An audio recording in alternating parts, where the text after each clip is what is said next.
Hello guys, welcome to Yashbeat. Aidi ngarang ne thinge khole manpui tawuda video thangaroi da mani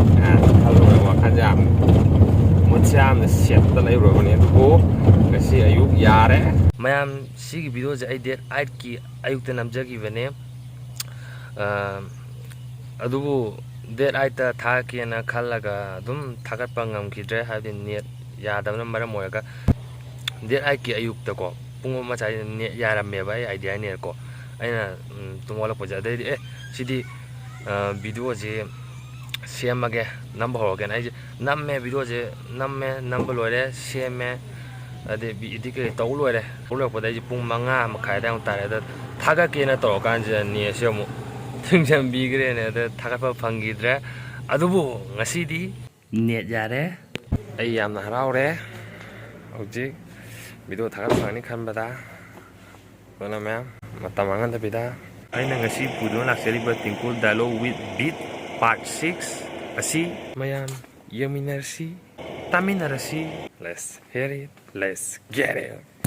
right ai tali ai nang phola sum cha je har ga hila chala kan je khang hi thak tre di nang bu na si gi no mi se kum pha de khang mathang ma phok te botan ma khum mon je je ni thak te thau ke tor gi nok ning mi ni try yeng nang han sam mo win gi da ga ha le che thak sa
mayam na nusibiduna